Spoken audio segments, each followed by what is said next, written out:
Hello everyone, I am Hiralal Kumar. Welcome to Diamond Mactech. आइए, आज का टॉपिक आपके सामने बिल्कुल नया, जो कि कलेक्टिव नाउन से है और इससे आपको एग्जाम में सीधे 5 क्वेश्चन डायरेक्टली देखने को मिलेंगे। लेकिन इस टॉपिक शुरू करने से पहले मैं आपको 2 बात बताना चाहता हूँ। सबसे पहले कि अगर आप लोग व्हाट्सएप ग्रुप से नहीं जुड़े हैं तो जल्दी से व्हाट्सएप ग्रुप से जुड़ जाइए और टेलीग्राम चैनल को जरूर सब्सक्राइब कर लीजिए, क्योंकि अभी मैंने आपको मैथमेटिक्स के लगभग पीडीएफ आपको प्रोवाइड हो चुके हैं। ठीक है, जिनको पीडीएफ चाहिए वो जाके टेलीग्राम चैनल पर जल्दी से ज्वाइन कीजिए, उसको सब्सक्राइब कीजिए। तो बिना समय बिताए हुए बच्चों, आप लोग फोर्स मत कीजिएगा कि सर ये पढ़ाइए वो पढ़ाइए। बिल्कुल मैं अपने अनुसार आपको एक एक पॉइंट क्लियर करके पढ़ा दूंगा। ठीक है, इसलिए मैं जितना पढ़ाता हूँ आप लोग पढ़ें, और मैं वीडियो जो है कि सोचूंगा कि कंटिन्यू देने के लिए, और वीडियो भी कंटिन्यू मिलेगा और पीडीएफ भी आपको कंटिन्यू मिलेंगे। तो आइए हम कलेक्टिव नाउन को स्टार्ट करते हैं। तो सबसे पहले जानते हैं कलेक्टिव नाउन क्या होता है। तो देखिए, कलेक्टिव नाउन आप लोग बचपन से पढ़ते आए होंगे कि the noun which denotes a group of person or other creatures and collective of things, collection of things. ठीक है, यानी कि बच्चों वैसा नाउन जो क्या करता है, एक ग्रुप ऑफ पर्सन, यानी कि पर्सन को डिनोट करेगा, बहुत सारा आदमी जब जमा होगा उसको, या तो अदर क्रिएचर्स को, या तो कलेक्शन ऑफ थिंग यानी बहुत सारे वस्तुओं को जमा होने को दर्शाता है, उसे क्या कहते हैं, कलेक्टिव नाउन कहते हैं। ठीक है, इससे आपको एग्जाम में कैसे क्वेश्चन पूछे जाएंगे उसका एग्जाम्पल देखिए। जैसे एग्जाम्पल दिया क्वेश्चन में दिया हुआ रहेगा ए, यहाँ से लिखा हुआ ए क्लास ऑफ स्टूडेंट्स। ठीक है, तो बच्चों ए क्लास ऑफ स्टूडेंट्स का हिंदी क्या होता है, छात्रों का समूह।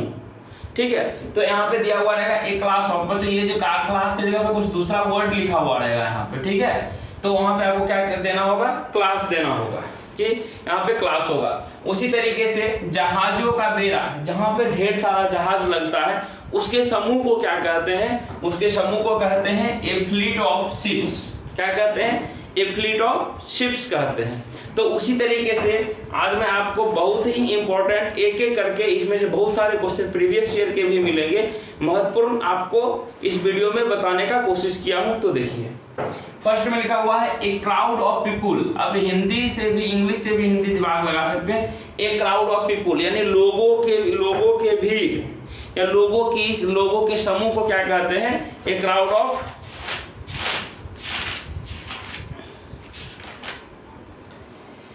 क्या कहते हैं बच्चों, ए क्राउड ऑफ भीड़, मतलब ए क्राउड ऑफ पीपुल, लोगों की भीड़।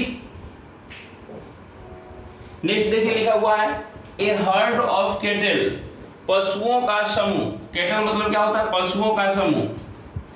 पशुओं के समूह को क्या कहते हैं, ए हर्ड ऑफ कैटल।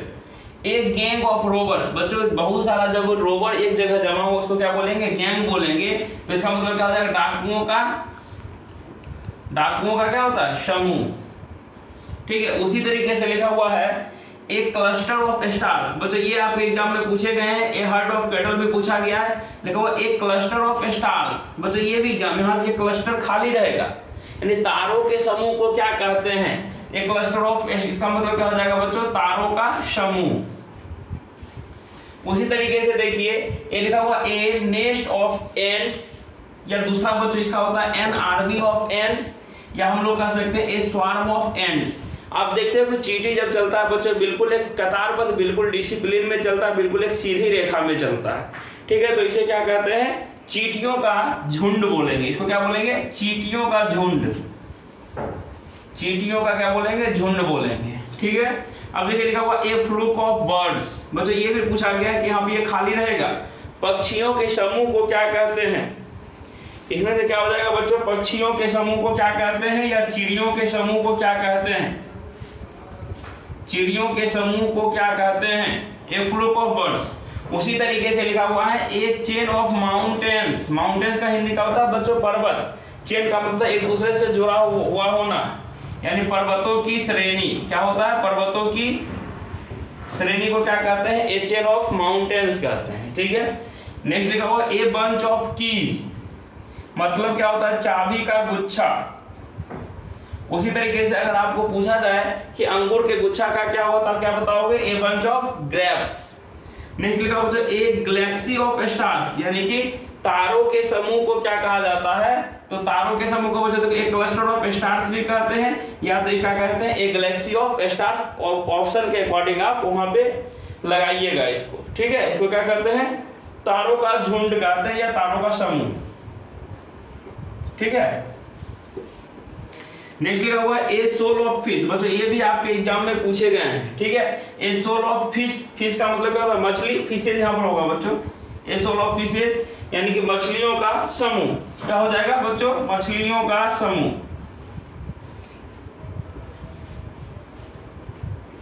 उसी तरीके से देखिए यहाँ लिखा हुआ है ए चोर यानी कि चोर ऑफ सिंगर्स। ये तो इसका मतलब क्या होता है? गाने यानी गायकों की मंडली, जो गाते हैं बच्चों, जितना भी आदमी था उसको क्या कहा जाता है? गायकों की मंडली। नेक्स्ट लिखा हुआ है ए हर्ड ऑफ स्वाइन। स्वाइन का मतलब क्या होता है? सुअर। तो बच्चों क्या जाएगा? सुअरों का समूह। सुअरों के समूह को क्या कहा जाएगा? ए हर्ड ऑफ स्वाइन। नेक्स्ट लिखा हुआ an army of soldier. Army of soldier कहने का मतलब क्या हो गया बच्चों? यहाँ से आर्मी ऑफ सोल्जर का मतलब होता है सैनिकों का जत्था। क्या होता है? सैनिकों का जत्था। सैनिकों के जत्था को क्या कहते हैं? ए आर्मी ऑफ सोल्जर्स। अब देखिए बच्चों यहाँ लिखा हुआ, ये भी क्वेश्चन आपके एग्जाम में पूछे गए हैं। ए फ्लूक ऑफ शिप और गॉड्स, यानी कि ए फ्लूक ऑफ शिप मतलब कि भेड़ों का झुंड या भेड़ों का समूह या भेड़ या बकरियों का समूह। तो यहाँ पर क्या कह सकते हैं इसको बच्चों? भेड़ या बकरियों का समूह। भेड़ या बकरियों का समूह कह सकते हैं इसको, ठीक है। नेक्स्ट लिखा हुआ है ए पैकेट ऑफ सिगरेट। सिगरेट जो होता है ए पैकेट, इसको कहते हैं, इसका हिंदी होता है मतलब सिगरेट का डब्बा। क्या होता है? सिगरेट का डब्बा। जो कि सिगरेट कैसा मिलता है? डब्बा में मिलता है। नेक्स्ट लिखा हुआ ए स्क्वाड्रन ऑफ प्लेन्स।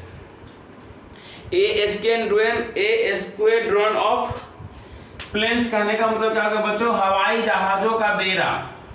जहां पे ढेर सारे हवाई जहाज क्या होते हैं? जमा होते हैं हवाई जहाज, उसको क्या कहा जाता है? A squadron of planes. Next लिखा हुआ a pack of wolves. A pack of wolves या हाउंड्स। ऑल्व्स का मतलब जानते हैं बच्चों? भेड़िया होता है। यहाँ से भेड़ियों या शिकारी कुत्तों का समूह, शिकारी कुत्तों का झुंड। शिकारी कुत्तों का क्या कह सकते हो? झुंड को क्या कह सकते हैं हम लोग? ए पैक ऑफ ऑल्व्स या हाउंड्स कह सकते हैं, ठीक है। नेक्स्ट लिखा हुआ a troop of lions. A troop of lions मतलब क्या हो जाएगा बच्चों? ट्रूप का मतलब होता है शेरों का दल। शेरों का क्या होता है? दल होता है, या फिर यहाँ पर आप समूह भी कह सकते हो, कोई दिक्कत नहीं है। उसी तरीके से होता है ए ट्रूप ऑफ मंकीज। मंकी का तो क्या? बंदरों का समूह। बच्चों बंदरों के समूह को क्या कहा जाता है? ए ट्रूप ऑफ मंकीज। उसी तरीके से देखिए बच्चों मछली के कैटेगरी में 4 आ गया। A shoal of herrings. यहाँ क्या थे बच्चों? हेरिंग्स। हेरिंग्स का मतलब क्या होता है? समुद्री मछलियों का समूह। क्या होता है यहाँ पर? समुद्री मछलियों का समूह। उसी तरीके से दिया हुआ है ए सोल ऑफ फिशेज। इसका मतलब तो आप बच्चों समझ गए हो, क्या हो जाएगा? मछलियों का समूह। लेकिन यहाँ लिखा हुआ है ए स्कूल ऑफ वेल्स, यानी कि जो वेल्स के लिए क्या यूज हो जाएगा? स्कूल का यूज हम लोग करेंगे। या हम लोग यहाँ पर क्या करते हैं? इसका भी यूज करते हैं। किसका? क्या कहते हैं? सोल का भी हम लोग यूज करते हैं। लेकिन वेल्स के केस में क्या होता है? यहाँ पर हम लोग क्या करते हैं? स्कूल का यूज करते हैं। इसका हिंदी का हो जाएगा वेल मछलियों का झुंड। क्या हो जाएगा? वेल मछलियों का झुंड, ठीक है। तब देखिए यहाँ से ए ट्रूप ऑफ मंकीज का मतलब होता है बंदरों का झुंड भी कह सकते हैं, बंदरों का दल भी कह सकते हैं, या शेरों का दल भी क्या कह सकते हैं? बंदरों का समूह भी कह सकते हैं, ठीक है। तो उसी तरीके से यहाँ तक अभी आप लोग अच्छे तरीके से समझ गए होंगे और आप लोग स्क्रीनशॉट भी ले सकते हो इसका। A pack of asses. Pack of asses कहने का मतलब है गधों का समूह, गधों का झुंड कहिए या गधों का समूह भी कह सकते हैं। ए हाइव ऑफ बीज। हाइव ऑफ बीज यानी मधुमक्खी का छाता। मधुमक्खी का क्या कह सकते हैं बच्चों? छाता कह सकते हैं। Next A herd of deer. Deer का मतलब क्या होता है? हिरणों का झुंड, हिरणों का झुंड। ए हर्ड ऑफ कैटल। मवेशी, मवेशियों का झुंड या पशुओं का झुंड भी कह सकते हो, मवेशियों का झुंड। ए हर्ड ऑफ स्वाइन, ये पीछे भी बता चुके हैं बच्चों, सुअरों का समूह, सुअरों का झुंड भी कह सकते हो। ए ड्रॉप ऑफ कैटल, पशुओं का झुंड। नेक्स्ट लिखा हुआ है ए विभे ऑफ स्वान, स्वान का मतलब होता है बच्चों हंस, यानी कि राज, हंसों का झुंड भी कह सकते हो, कोई दिक्कत नहीं है। ए कैच ऑफ फिशेस, कैच का मतलब होता है बच्चों पकड़ना, पकड़े हुए मछलियों का समूह, क्या कह सकते हो, पकड़े हुए मछलियों का समूह। उसी तरीके से नेक्स्ट लिखते हैं ए चेन ऑफ माउंटेन्स, ये पीछे भी बता चुके हैं बच्चों, इसका क्या हो जाएगा हिंदी, पर्वतों की श्रेणी। क्या हो जाएगा बच्चों, पर्वतों की श्रेणी। उसी तरीके से देखोगे a cluster of island, island का मतलब क्या होता है, टापुओं, टापुओं का क्या होता है, टापुओं का समूह। क्या कह सकते हो, a cluster of island. A gallery of picture, बच्चों देखते हो दुकान में जहाँ चित्रशाला, चित्रशाला का मतलब क्या होता है बच्चों, जहां पर पिक्चर बेचा जाता है, यानी कि चित्रशाला में रखे तस्वीरों की समूह, इसको क्या कहा जाएगा, ए गैलरी ऑफ पिक्चर्स। उसी तरीके से आगे बढ़ते हैं ए ग्रुप ऑफ आइसलैंड। बच्चों देखो आइसलैंड में हम दोनों चीज यूज करते हैं, क्लस्टर का भी यूज करते हैं, ग्रुप का यूज भी करते हैं। ए ग्रुप ऑफ आइसलैंड कहने का मतलब भी हो जाएगा कि आपको टापुओं का समूह। ए पैकेट ऑफ प्लेइंग कार्ड, ताश की गड्डी, क्या कहते हैं इसको बच्चों, ताश की गड्डी कहते हैं। ए range of mountains, A range of mountains कहने का मतलब क्या हो गया बच्चों, पर्वतों की श्रेणी। क्या हो जाएगा बच्चों, पर्वतों की श्रेणी। उसी तरीके से लिखा हुआ ए रेंज ऑफ हिल, हिल का मतलब क्या होता है, पहाड़ियों का समूह। क्या हो जाएगा बच्चों, पहाड़ियों का, हिल का मतलब पहाड़ी होता ना, पहाड़ी का क्या हो जाएगा बच्चों, समूह हो जाएगा, पहाड़ियों की समूह या पहाड़ियों की श्रेणी। क्या बोलोगे, पहाड़ियों का श्रेणी। ए साबर ऑफ एरोज, साबर का मतलब होता है वर्षा करना, तीर बाणों की बौछार। क्या हो जाएगा बच्चों, बाणों की बौछार। उसी तरीके से लिखा हुआ है ए स्टेक ऑफ वुड, क्या लिखा हुआ, ए स्टेक ऑफ वुड, लकड़ी का ढेर। क्या हो जाएगा, लकड़ी का ढेर। और लास्ट आज का क्वेश्चन लिखा हुआ है ए गार्लैंड ऑफ फ्लावर्स, गार्लैंड का मतलब होता है माला, फ्लावर्स का मतलब होता है फूल। अब आप लोग बच्चों दिमाग लगा लिए होंगे, फूलों की माला, इसको क्या कहा जाएगा, ए गार्लैंड ऑफ फ्लावर्स। ठीक है, इसमें से देखिए आपको पूछा जाता है एग्जाम में, ए ग्रुप ऑफ आइसलैंड्स पूछा गया है, ए पैक ऑफ प्लेइंग कार्ड पूछा गया है, ए रेंज ऑफ हिल्स पूछा गया है, ए रेंज ऑफ माउंटेन्स पूछा गया है। और बच्चों इसमें से आपको पूछा गया है यहाँ से ए क्लस्टर ऑफ आइसलैंड पूछा गया, ए चेन ऑफ माउंटेन्स पूछा गया है। और यहाँ से देखिए इसमें से आपको पूछा जाता है ये वाला ए हर्ड ऑफ स्वाइन का ज्यादा पूछा जाता है। ठीक है, तो इसी तरीके से मैं जो आज 40 आपको बताया ये बहुत ही ज्यादा महत्वपूर्ण दिए हुए हैं कलेक्टिव नाउन्स। ऐसे कलेक्टिव नाउन्स तो बहुत है, लेकिन हमको जो है कि सिर्फ बच्चों कम से कम पढ़ना और क्वेश्चन को सोल्यूशन करना है। तो बच्चों एक और वीडियो आपको कलेक्टिव नाउन पे आएगी, जो कि कल आपको मिलेगी। उम्मीद करते हैं कि कल आपको तीनों विषय की बच्चों वीडियो देने की कोशिश करेंगे, एक टाइम को फिक्स करके, और उस टाइम पे बच्चों वीडियो पब्लिश कर दी जाएगी। और साथ ही साथ आपको पीडीएफ भी प्रोवाइड हो जाएगी आपको 24 आवर्स, वीडियो के 24 आवर्स के बाद आपको पीडीएफ भी प्रोवाइड हो जाएगी। तो आप लोग बच्चों सबसे बड़ी गलती करते हो कि वीडियो को लाइक नहीं करते हो, वीडियो को कहीं शेयर नहीं करते हो। क्या आप लोगों में इतना दम नहीं है कि चैनल में 2 के सब्सक्राइबर कर सके? और बच्चों जितना जल्दी से जल्दी हो सके आप लोग 2 के सब्सक्राइबर पूरा कीजिए। तब तक के लिए बच्चों हम आपसे विदा लेते हैं, मिलते हैं नेक्स्ट वीडियो में फिर से इसी उमंग इसी जोश के साथ। तब तक के लिए आप अपना ख्याल रखिए, अपने माँ बाप का ख्याल रखिए। जय हिंद, जय भारत।